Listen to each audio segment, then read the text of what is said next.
Hello Gooners, hello football fans, and welcome along to In the North Bank and the two old Gooners. And we've got a special guest tonight, but I will introduce her in a second. Most of you know her already, but we are taking it to another level now, so that's absolutely brilliant. And this show is about Arsenal players that played for Arsenal during the wars and their country. Okay, so this is going to be a historic one. This is going to be super interesting. Me and Richard have been waiting quite a while to do this one, haven't we, Rich? We're looking forward to this one, aren't Yeah, and I think it's a good timing because you've got Remembrance Day in a couple of weeks. So we? Yeah, we're basically showing our respects, aren't we? yeah, So I've just introduced my guests. Obviously, Richard's already spoken, but hello, Statman. How you doing, mate? You all right? yeah, brilliant. Thank you. Yeah. And of course, down the bottom, she hasn't got a camera on tonight because ladies' prerogative. And Aisha. Yeah, hello, You- mate. How you doing? Hello, mate. You've done loads of shows with us. Just tell people a bit more about your background and why you like history and why you like the history of Arsenal Football Club. Can you just give us a bit of info, mate? Well, do you know what? I think it's sort of when you say things are in your DNA, I think that's it's true because everyone in my family supports Arsenal. I mean, not that I would have had a different team, but I don't think I really had much of a choice. You know, like it was a thing of when I was born, that was it. It was definitely going to. But I will say one thing I've always loved and I've always said very openly is my dad didn't care if I was a boy or a girl. He just shoved an Arsenal shirt on me and took me to my first game when I was 5. So I was very, and I think because I've always loved history, it was a natural transition of being like, well, why aren't I looking up the history of Arsenal Football Club? And actually, the history of Arsenal is very, very interesting. And I always say to people, you know, an Arsenal fan that knows their history and you know a Spurs fan that doesn't. Because if a Spurs fan knows their own history, they can't actually say they were the first club in North London because the first club in North London was actually us. Yeah, exactly. So yeah, I actually it just and because I've done for a very long time now things to do with the First World War, looking up Arsenal in the First World War was a really natural thing to do as well, because what people don't realise is football was always classed as a winter sport, and the same players that played for football clubs in the winter often played together in cricket clubs in the summer.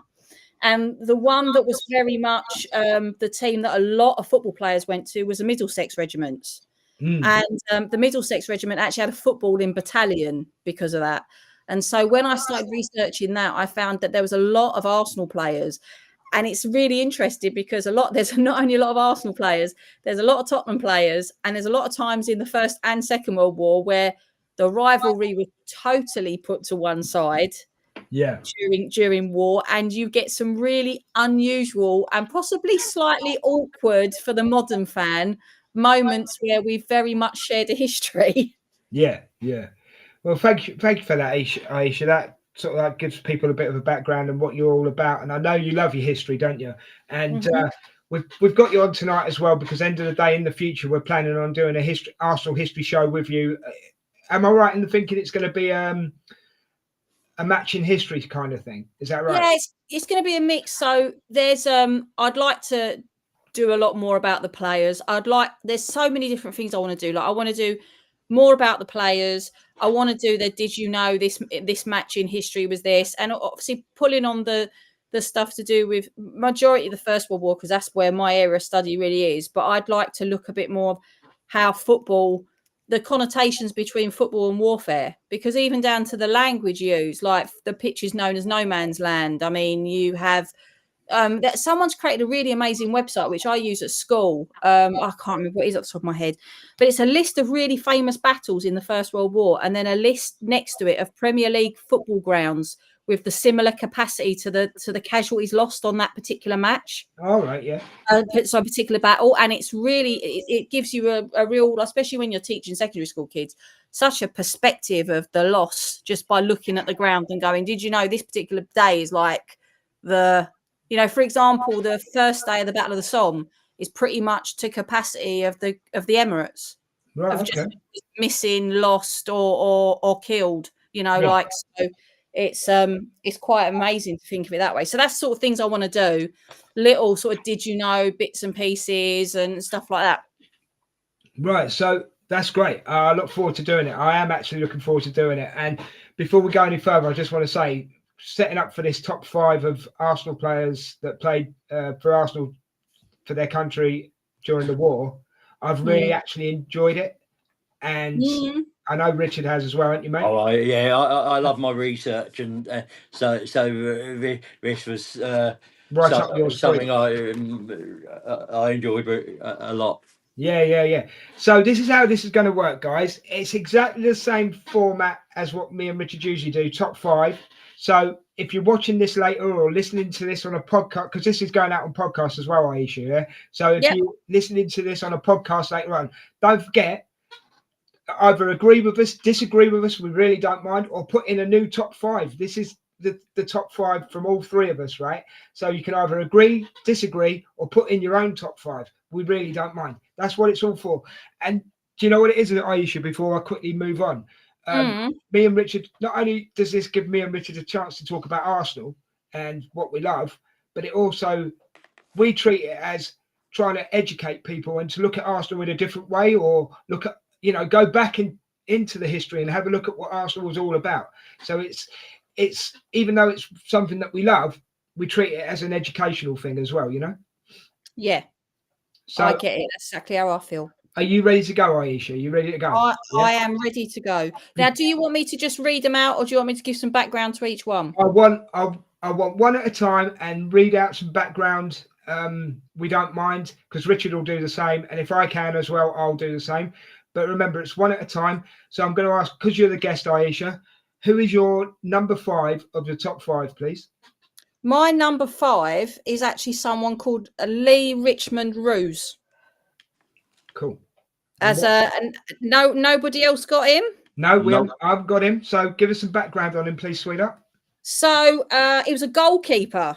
He was impressive goalkeeper. He actually played.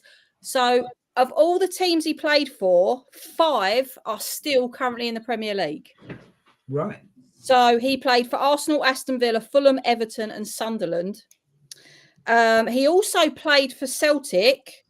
He died in 1916, so I believe he died at the Battle of the Somme. And the only club that remembers him today is actually every single remembrance is Sunderland. So it'd be very interesting seeing if because they're back in the Premier League. It'd be very interesting to see if that is broadcast this year and exactly what they actually do for him. He was originally from Wrexham, and obviously Wrexham's another club that's been made a lot of headlines in the last couple of years, isn't it? Yeah. He was known as the educated footballer.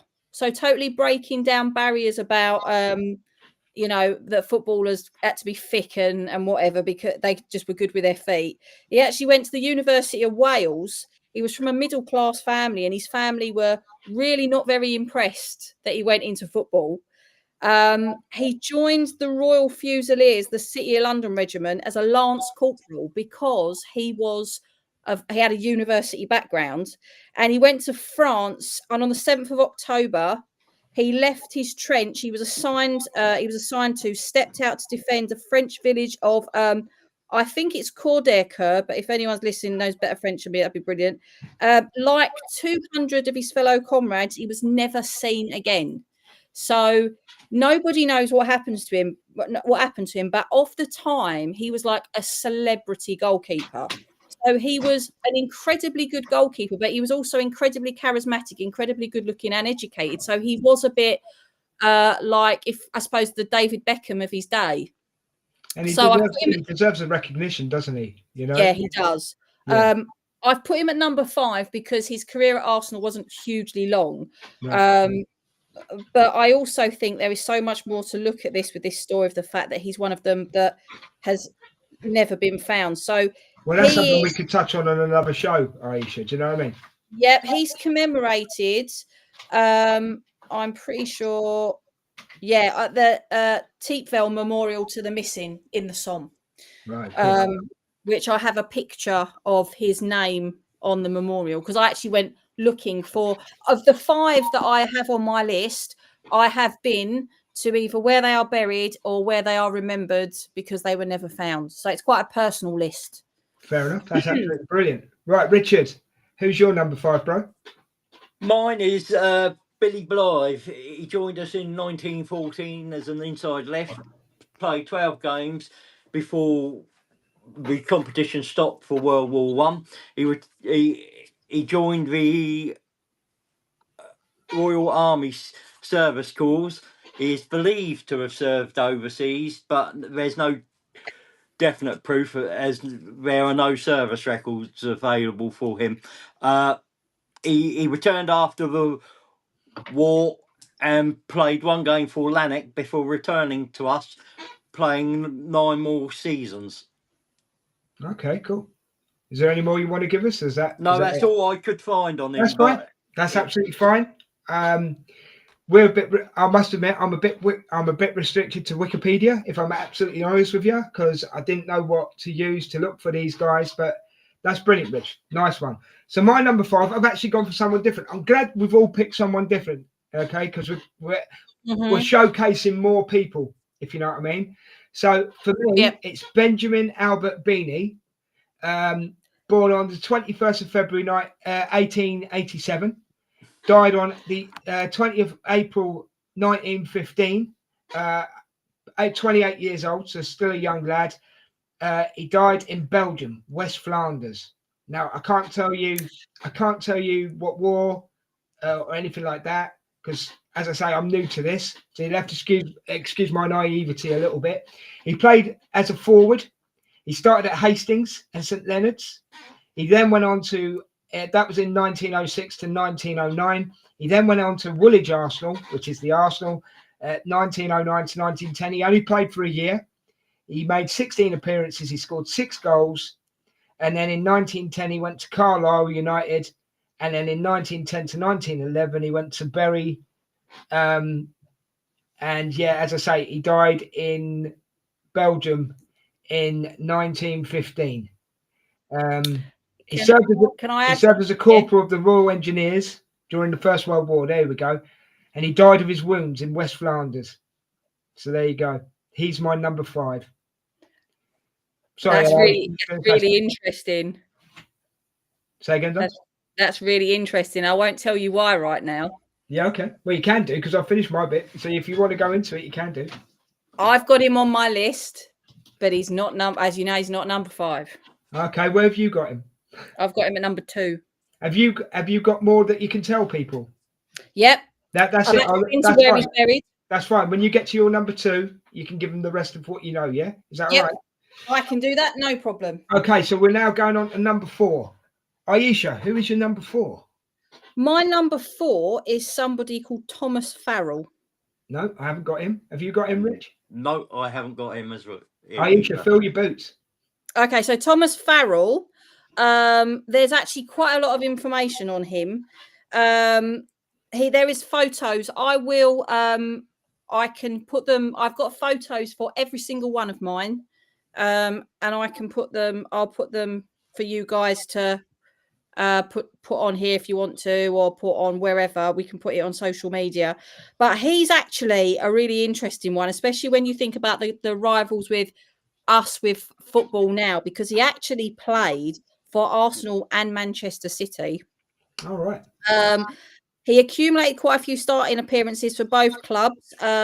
He went on to join as a private of the Lancaster Fusiliers, and he was put as a reserve.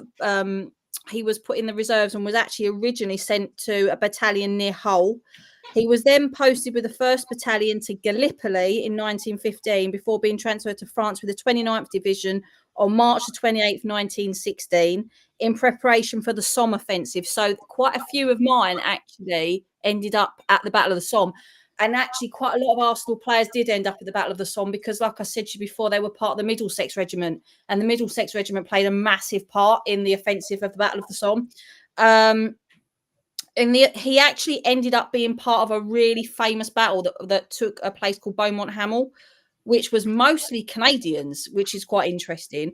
It was recorded that one of the men who witnessed a huge explosion at Hawthorne Ridge 10 minutes prior to the assault, corporal by that time, Farrell, as he was now known, was actually killed on the first day of the Battle of the Somme in 1916. One of 163 killed and 312 wounded. He's buried at Auchamp-Villiers Military Cemetery, which I've been to. I've actually got a picture of his grave. And he was married and had 3 children. And I stayed, weirdly, when I went to France last year, I actually decided I was going to trace all the Arsenal players that played and didn't come home from fighting in the First World War. And he was the first on my stop because I was staying when I stayed in France, because I stayed in the Somme region, and then I went on and stayed in Flanders when I was in Belgium on the same trip. I stayed in Auchanvilliers. So his cemetery, the cemetery where he is buried, was about a 10-minute walk from where we stayed. And slightly off tangent, but it is still relevant. Where I stayed had a trench out in the back garden, a real First World War trench that is recognised by people like the Imperial War Museum. And it was, they believe it was part of the trench line where Tolkien wrote Lord of the Rings. Flipping it. So that was pretty cool. Yeah. So yeah, this is the sort of thing that gets me really excited. It's really good. No, that's No, great. that's good. Yeah, That's why we're here. That's why we're here, isn't it, Rich? Yeah. Well, while Aisha's getting excited, mate, what's your number 4? Well, mine is a player called George Ford. He was a fullback. He joined us in 1912, played 9 games in total before the war started. He joined the 17th Service Battalion of the Middlesex Regiment, 1st Football. As private, he took part in the Battle of the Somme, attacked a German strong point south of Serre known as the Quadrilateral. Yep. He got wounded in the left arm. He was evacuated and returned home after being medically discharged. He was never able to play football again because of the wound to his arm. That's such a shame. It's like my first lad, Bert Beanie. I mean, he's only 28. You know what I mean? It gets you in the heart. It really does get you in the heart. You know. Quite a few, actually. Quite a few that I haven't got listed here. But when I was doing some research on a lot of them did come home, never played again because of gas. Like they actually were. They were, because they were involved in gas attacks. Is that regarded as a prolonged injury? Yeah. Right. It's quite a contentious point with First World War historians, because there's a lot of people that came home and died as a result of their wounds, but weren't given the proper burials by what was then the Imperial War Graves Commission. They never officially recognised them as being casualties of war. So therefore, their wives or girlfriends didn't get widows' pensions. Their children never got anything. They weren't buried in the traditional white headstone, military displays, and they weren't put on war memorials because they didn't die of wounds that the government at that point considered to be connected to the war. But they were mustard gas, chlorine gas, shrapnel, even PTSD and like war neurosis, shell shock. That wasn't recognised for a long time either. Yeah, I know about that as well. Yeah. So yeah. Right, are you done, Rich? Yeah, that's all I had. The first 2 that we've all picked well, apart from you've got Bert Beanie coming later. I've gone for Tim Coleman. Full name was John George Coleman.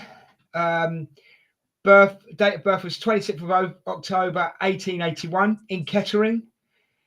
He died in November 1940, age 59.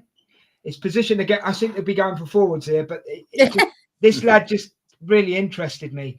So his senior career was Kettering Town, Northampton Town, Arsenal Woolwich, of which he made 172 appearances and scored 79 goals.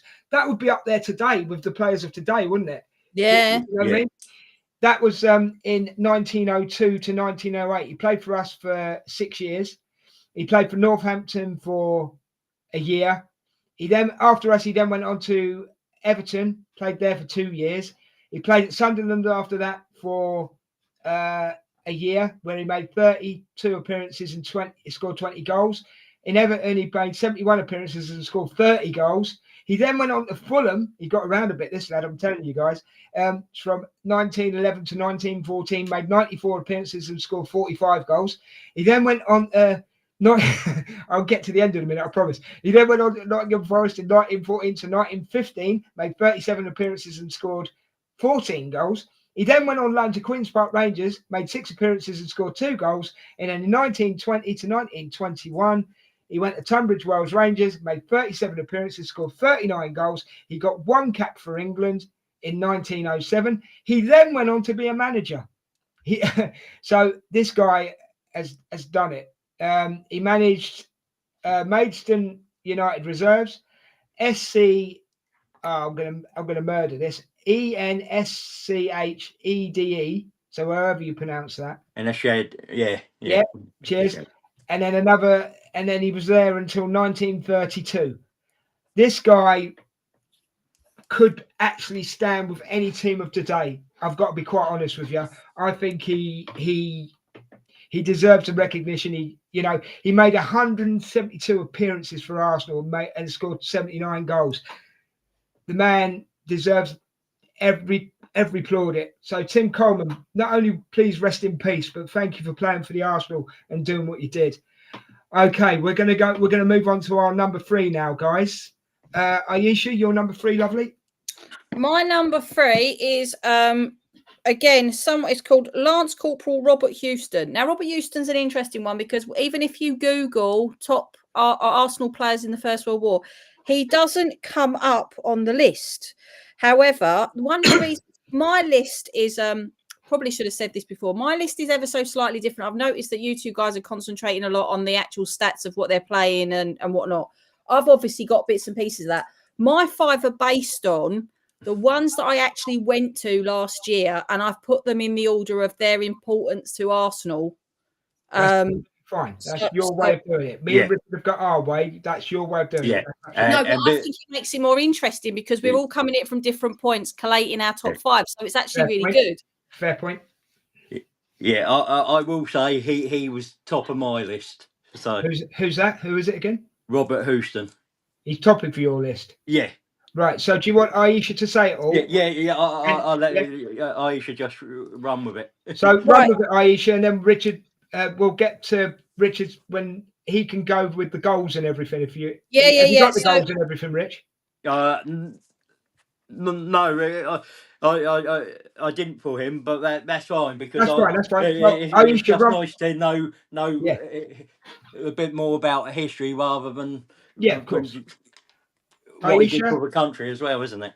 Do your thing. Do your thing. So he's quite an interesting one because he was from Scotland, and when he was killed, he was registered as living in Carlisle. But he actually had relocated down south to play football. He actually was. His wife said that she felt she lost him twice because, unlike other footballers' wives, she didn't relocate to London because she didn't want to relocate to London. But it wasn't long after he actually signed to play that he ended up being sent out to the front. So he moved down south to play for Arsenal, and then before he knew it, was assigned to the 17th Battalion, 1st Football, Duke of Cambridge's own Middlesex Regiment. I believe that is one of the footballing battalions. He was killed on the 13th of November 1916. Now, my understanding is that by that point, conscription had come in, which is the reason why when he signed his professional contract, he didn't know that he would have been conscripted in to fight. And he was placed with the Middlesex because his contract was down with Arsenal. His body was never found, and he's another one that is listed on the Teepville Memorial to the Missing. And that's pretty much from a military point of view, all that is really known about him, which is really sad. I mean, the only extra I can add was that it's on that memorial. It's the pair and face 12D and 13B. You could find him on, and for us, he was a reserve player, which is all I could find. He never made a first team appearance. No, because he never got a chance. No. Okay, we are going to slightly overrun, guys. I hope you don't mind, but that's fine. It's not I'm cool with it. I'm absolutely cool with it. Right. Sorry, Aisha, how'd you finish? Yes, I finished. Yeah. Oh, cool. Richard, who's your number 3, mate? A gentleman called James Norman. He joined us in May 1914. He played outside left, made 18 starts in total for us before the war. He joined the Royal Air Force as a second-class mechanic and was discharged in April 1920. Fair enough. Any more? No, that's all I could find on him. That's fine, But mate. it was just a different set of the forces and I tried to get just a different one in there. Okay, so again, we're trying to pay some respects to players here, guys. If you're watching or listening, we're trying to pay our respects to players, and I think we're doing it really, really well, to be quite honest with you. My number 3, and I might butcher his name here, is Charlie Murray Buchan. Yeah, his date of birth was the 22nd of September 1891, Plumstead, London, England. Date of birth 25th of June. No, sorry, death, not date of birth. I've done the date of birth. Death, 25th of June, 1960, age 68. So he'd been to war, obviously, and got through it. Sorry, Des, I know you're talking about. It's Buchan, is his surname. Oh, Buchan, thank you. Did I? Buchan, yeah. I butchered it. Yeah, I knew I would. I usually do. You know what I mean? I usually do. He was born in Monte Carlo, Monaco. His height was 6'1", and he was a centre forward. But You've got a type, mate. There is a bit of a twist with this guy, yeah, because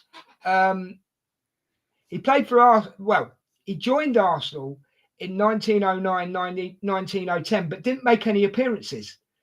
Then he was at Leighton in 1910 to 1911. He then went. He then went from there to Sunderland in 1911, and he played at Sunderland till 1925. He made 379 appearances for Sunderland, scored 209 goals. Again, another lad that would be up there with the best of them today, in all fairness and honesty. Okay, but then he came back to Arsenal, and this is why he's my number 3. He came back to Arsenal in 1925. He made 102 appearances and scored 49 goals. Now that's a good return. He also managed to get 6 England caps from 1913 to 1924. I can't really tell you much about the military history. I'm sorry about that. We'd have to look into this another time.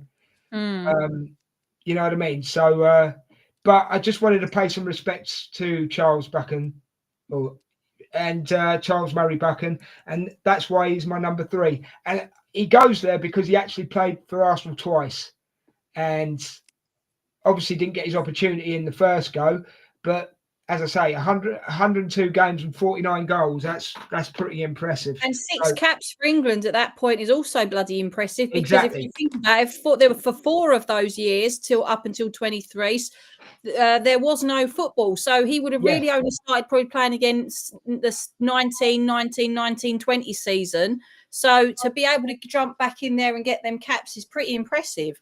Yeah, totally. So there you go. That's my number 3. And what I'm really enjoying so far, guys, I mean, we have agreed on a couple, but we're getting a lot more players out there, and people can go and check out these players and see what they're all about, you know? And I think that's brilliant. Okay, Aisha, we're getting to the nitty-gritty, mate. We are getting to the nitty-gritty. What is your number 2? So it was really hard to pick between my number 1 and my number 2. So I went. The reason why my number 2 ended up being my number 2 was simply because I went a bit further and went, right, I'm going to look at the actual players themselves, and you know, if I could call them like London boys and whatever the situation. My number 2 ended up being Albert Beanie. So I went for him as my number 2 as well, because he is, as somebody whose great-grandfather is buried in Listenhock Military Cemetery, he is actually buried in a cemetery that's up the road from there, the old Poppering Military Cemetery. So there's an old Poppering and there's a new Poppering Military Cemetery. So he was built in the sort of the later one, the older one. Because he died very early on in the war. He actually died on the 20th of April, 1915. There is officially no cause of death listed for him. But looking at the actual dates of different conflicts and looking at where he fought, I've determined that he probably died in the gas attacks in Ypres in 1915, which was the first time the Germans launched chlorine gas on the Western Front. He was born in Hastings and was a fantastic player for Arsenal. He left to pursue a career at Bury, who he would he would actually leave to join the war effort. So he wasn't at Bury for very long, but it was quite a shock when he left because he was quite an important player. He was actually injured and died of his wounds, which is why I think he died of gas, because a lot of the time they're listed as being injured and died of their wounds. He is one of the only Arsenal players, funnily enough, that when you visit his grave, there are Arsenal flags on it. So people obviously from some affiliation with a supporters group actually do go and pay respects to him every single year in a capacity where they put the cannon on his headstone, so to speak. That kind of ties in though, doesn't it, with the Memorial Sunday? Never forget, doesn't it? Yeah. You know. So yeah, that's about all I can add from that. But I think he's definitely one that's to be interesting to look up a little bit more, because there are definitely. He does have a final resting place. He was with the Royal Engineers. So he could have. Royal Engineers were one of the battalions which were a lot on the Ypres salient, as they called it. So there was a lot of tunnelling that went on in that part during the war. So the fact that he was with the Engineers is no massive surprise. I haven't found a single Middlesex regiment that was stationed in Belgium at this time. So again, no massive surprise he ended up being with the Engineers and that part of the fighting. So yeah, that's my number 2, Albert Beanie. Funny how I put him at number 5, but then I didn't know his battle history. Do you know what I mean? I just took it as what he did for Arsenal. Do you know? Yeah. Do you know what I mean? Yeah. This is why this is working, Aisha, because you're bringing something else to the table. Do you know what I mean? Well, thank you very much. That's all I wanted to do. So it's cool. Yeah, it's cool. So Richard, who's your number 2, bro? Mine is Spencer Bassett. He joined Arsenal in 1906 as a centre half. He turned professional in 1907. He found opportunities hard to come by and left in 1910. Joined Exeter, then joined Swansea Town, then Southend United.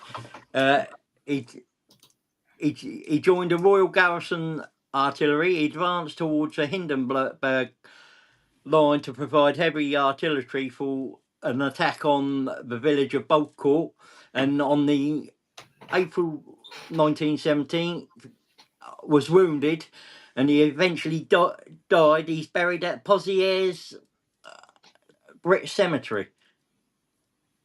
Brilliant. What was his name again? Sorry, mate. Spencer Bassett. Spencer Bassett. Right. Okay. Cool. Okay. My number 2. His full name is Edward Joseph Drake, but he likes to be called Ted Drake. I'm reading this off a screen, guys, so you just have to, you know what I mean? His date of birth was the 16th of August, 1912. He was born in Southampton. I've lived down there myself. It's a lovely place. I've also lived where Richard lives in Portsmouth, another lovely place. Date of death was the 30th of May, 1995. He was 82 years old. His place of death was Rayners Park, England. He was a centre forward again. I'm sorry, there's a theme in my players, guys. There's a theme. I'm sorry, guys. There's a theme in my players. I do apologise. He was 5'10" tall, bless him. Right, let's get into his playing history. So in 1931 to 34, he played for Southampton. He made 71 appearances, 47 goals. In 1935 to 1945, so 9 years with Arsenal, if I've got my maths right, I think I have, 167 goals in 124 appearances. Again, up there with the lads of today, yeah? He also got five caps, 6 goals for England between 1934 and 1938. And he also then went on to manage. He went 1946 to 47, he managed Hendon. 1947 to 1952, he managed Reading. And in 1952 to 1961, he managed Chelsea. Boo. But you can't have everything. But he's my number 2. He's my number 2 because the amount of goals he scored in the amount of appearances, and you know, I was just impressed by that. Numbers were impressing me, if you know what I mean. But remember, guys, and I'm talking to your audience when I say this, we are just scratching the surface. Yeah. Go and check these guys out and find out more about them. And obviously, now Aisha's involved, we will try and get more of these sort of shows out there for you and bring you more information whenever we can, because that's what we love to do. But please, Just take 10 minutes, 20 minutes, half an hour, however long you want to find out about these guys, because they mean something to the Arsenal Football Club. Remember. And actually, you've just given me, just by being on this show, another line of inquiry, because there's a player you mentioned there, and you talked about Tunbridge Wells and Maidstone. Yeah. Well, I don't live that far from Maidstone. In fact, I've got connections with Maidstone Football Club. And also, my school that I teach in is not far from Tunbridge Wells. So I might trace to see if there's anything in these local archives about these particular players. Maybe even Maidstone have got something. I know they've got a very good academy. They must have something on the history of their players. So that's given me now myself a whole new line of inquiry just being on the show with you fellas. There you go. We've opened a new door for Aisha. It's all good, isn't it? You know what I mean? Yeah. Yeah, this is the thing. We always learn something, but we didn't know before. Yeah. Right. Yeah. So we're all up to our number ones now. Okay. Aisha, who is your number one, please? Oh, this is so funny because my number one is Spencer Bassett. The reason why I've got Spencer Bassett as my number one was a couple of things, but mostly it was because I've been to Poitiers Military Cemetery. It was one of the places I went to. I've seen the cemetery where he's buried. He was killed on the 11th of April 1917. He was born in Blackheath in 1885. So again, he was a South London boy, and it was a South London club at the time. So it was a thing that made me think, that's a big connection. He was an intelligent player who, by all accounts, read the game incredibly well. Unlike many players at the time, took pride in having a healthy lifestyle. His physical fitness was paramount.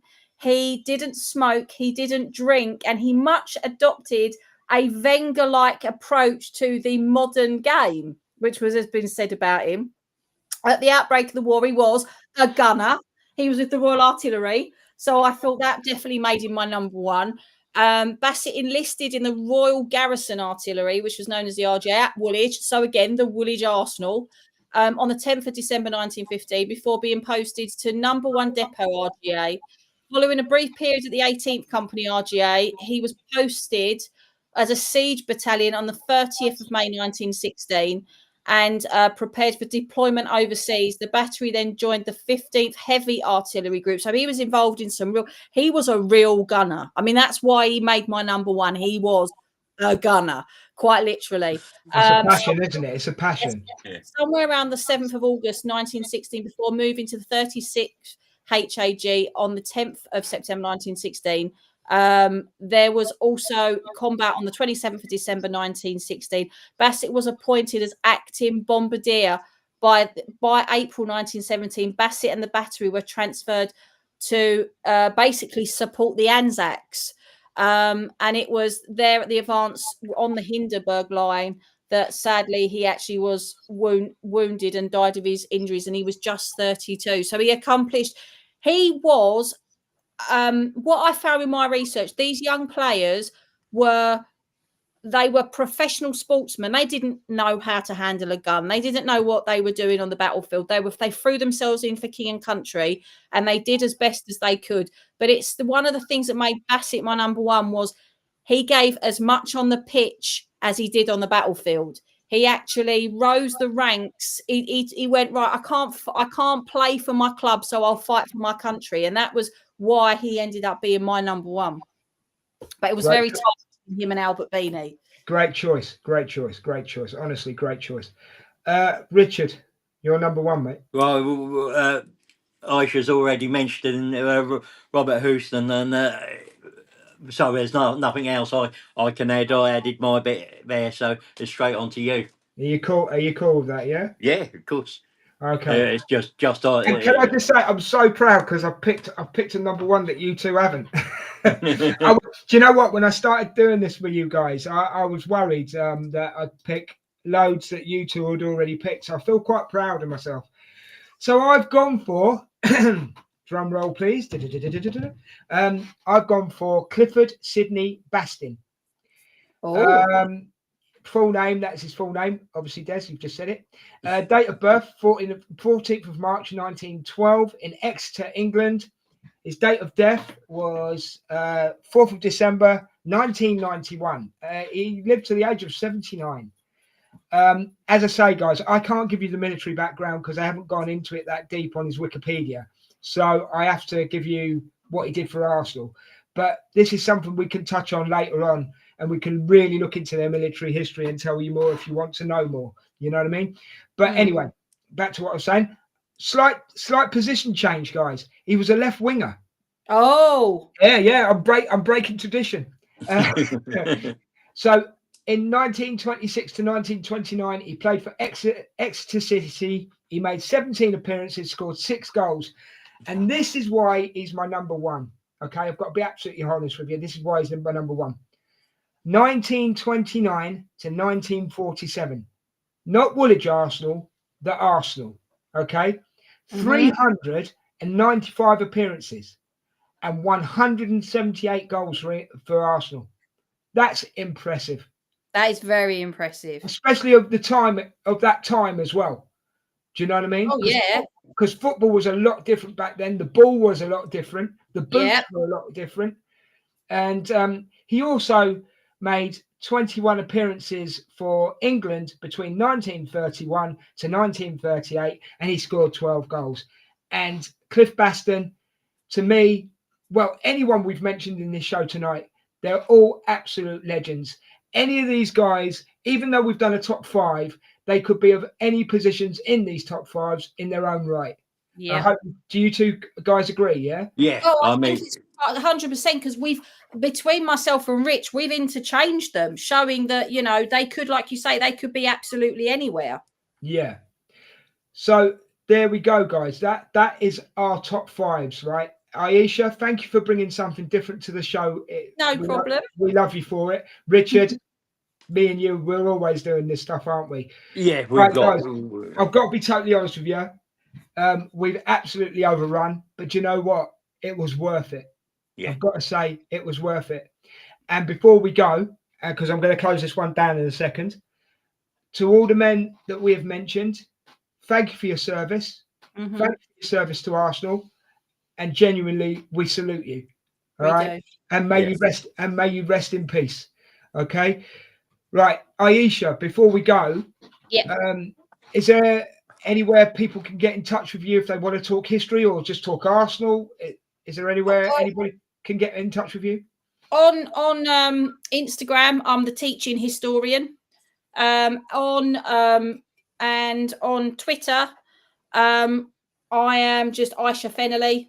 Or if you look up, we'll sing it in the North Bank, which is my YouTube channel. All my socials are on there, and I'm on TikTok with the same name that appears on the show.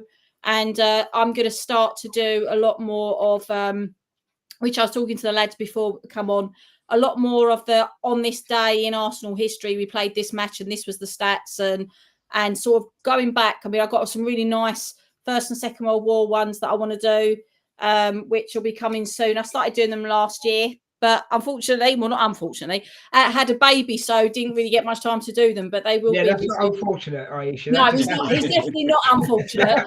That's called life, darling. That's called life. I wouldn't swap him for anything. Yeah, hopefully Ian doesn't hear that bit. Probably just laugh. No, my husband. Have you got anything you want to say before I close it down, mate? Do you want to push in the North Bank and the 2 old Gunners? No, I think we do it every week. If they don't know know who we are, if they don't know where to find us, yeah. On any street corner in Newcastle or Portsmouth, they ain't been watching this show long enough. Right, so I'm going to close this one down, guys. For anybody listening, watching on YouTube later on when this goes out, but if you're listening on the podcast, just go and check this out, guys, because it is so interesting. It really, really is, right? And I know I mainly touched on forwards, but you've got to remember there's so many other positions in the team. Go and check them out. Go and check out. It doesn't have to be just the guys that we have brought to your attention. Go and check out anybody in the history of Arsenal Football Club. All right, because you'll be doing them a service, And do you know what? You'll be remembering them. And that's what we've done this show for, to remember these guys and show them some respect. So, as I say, guys, thank you very much for joining us, right, and listening, because you're a big part of this show. Aisha, we want to do so many more of these shows with you, mate. You are absolutely brilliant, and thank you for bringing what you brought. And honestly, we're hopefully going to be doing a show that you're going to be doing once a month, as you say, a game in history, and looking at and going into it really deep. And thank you very much for your time tonight. Much appreciated. No problem at all. Anytime. And Richard, thanks again. For, end of the day, we love this. Yeah. We love doing these, and this is one of the best we've done so far. Yeah, we have absolutely been chomping at the bit for this one. And Aisha, you've added to it, so thank you for that. No problem. Right, guys. As I say, this is the end of the show. We will be bringing you more shows over the coming weeks. Don't forget, look after yourselves, look after each other, love each other, and don't forget, love the Arsenal. Okay, and until next time, peace. We're out of here. Bye.